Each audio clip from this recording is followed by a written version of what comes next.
धन धन सतगुरु तेरा ही आसरा। धर्म जात मजहब कोई मालिक न बनाए हैं, हिंदू सिख ईसाई कोई ना पंडित मौलाना है।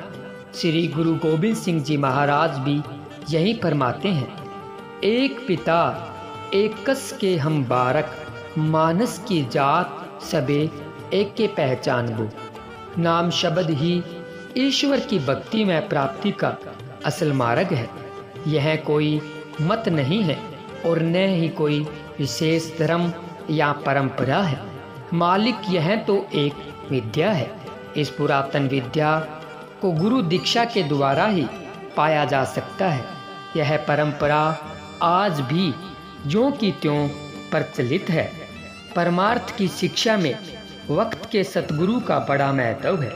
मान लो किसी इंसान ने अपने वक्त के सतगुरु से नामदान प्राप्त किया है और उसका सतगुरु कुछ दिनों बाद ही अपने देह स्वरूप को त्याग कर शब्द स्वरूप में लीन हो गया हो, तो वह जीव अपने सतगुरु के उत्तराधिकारी से पूरा लाभ उठा सकता है।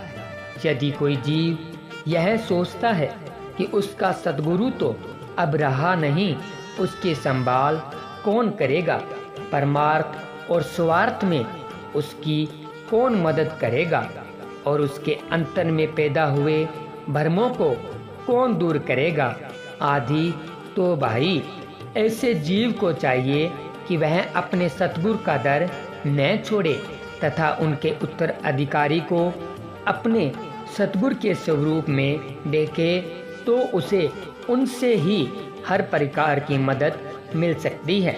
ऐसे हर जीव की संभाल भी बराबर जारी रहती है।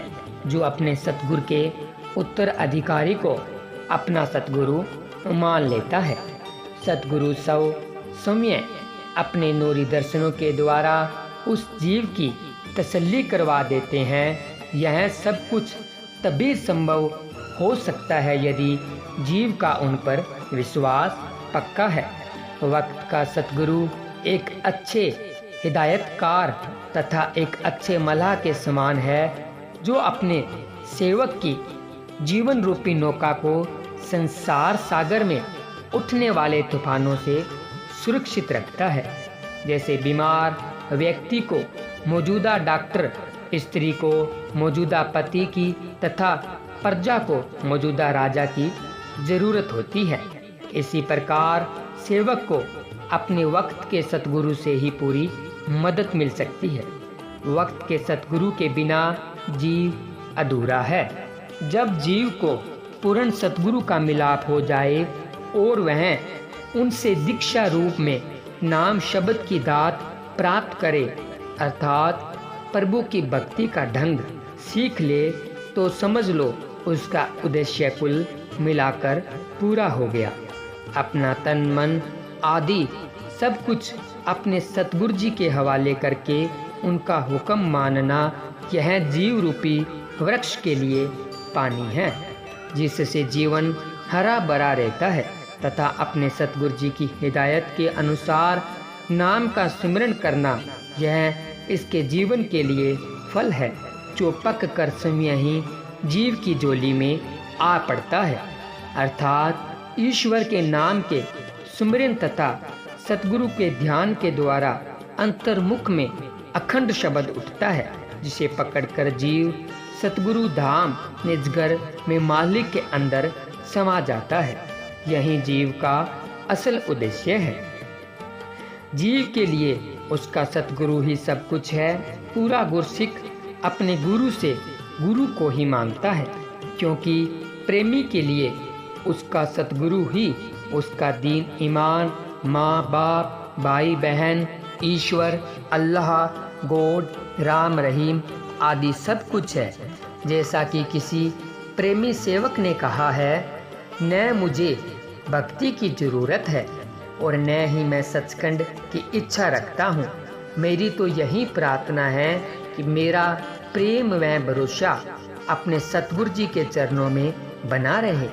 जिस प्रेमी को अपने वक्त के सतगुरु में ईश्वर परमात्मा के प्रत्यक्ष दर्शन होते हैं, तो फिर उसे किसी भी चीज़ की कमी नहीं रह जाती। परंतु शिष्य का भरोसा केवल अपने सतगुरु में होना चाहिए।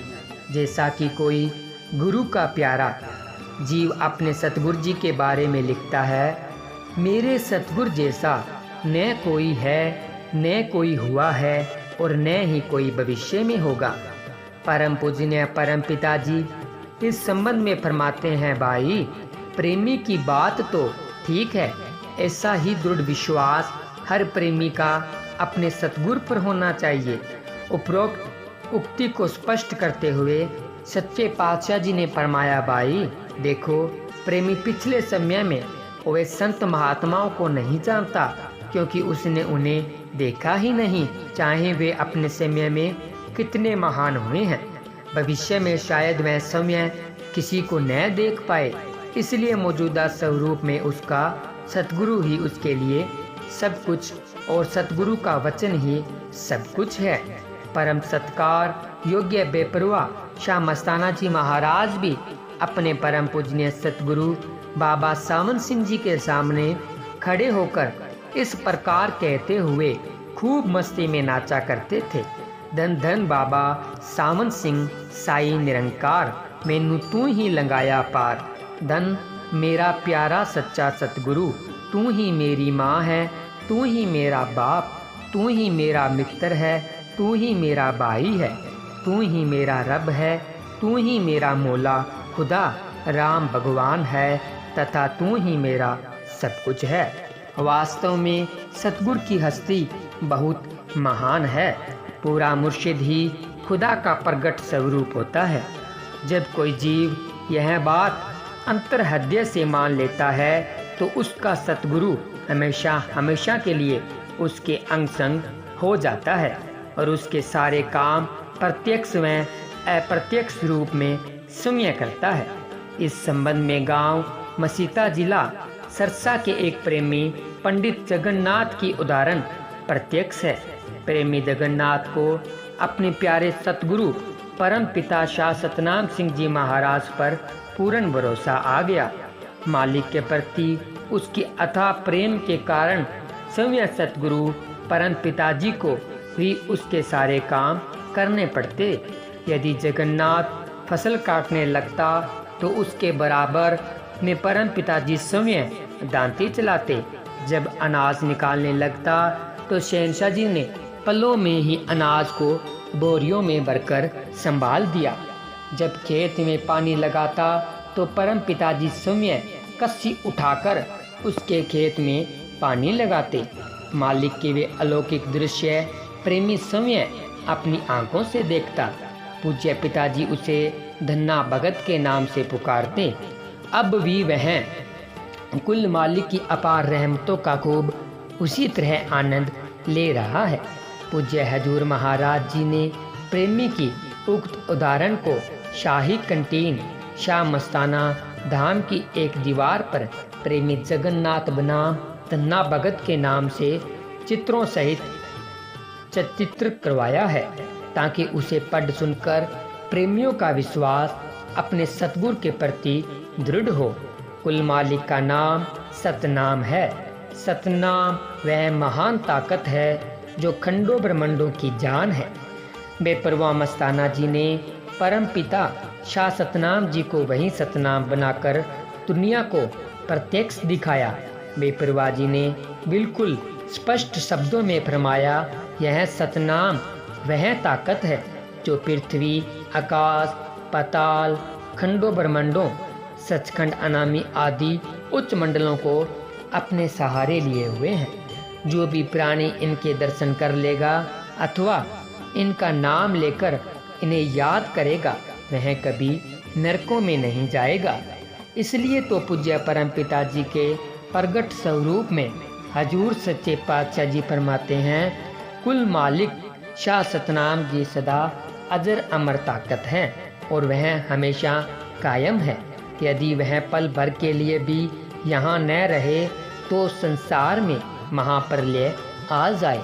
मिसाल के तौर पर देखा जाए कि जिस प्रकार किसी मकान, मंदिर या किसी इमारत को बाहर से ताला लगा हो और उसका मालिक, स्वामी या कोई अन्य आदमी उसकी संभाल न करे, न कोई उसे खोले, न सफाई करे और न ही उसकी देखभाल करे तो इमारत का क्या बनेगा।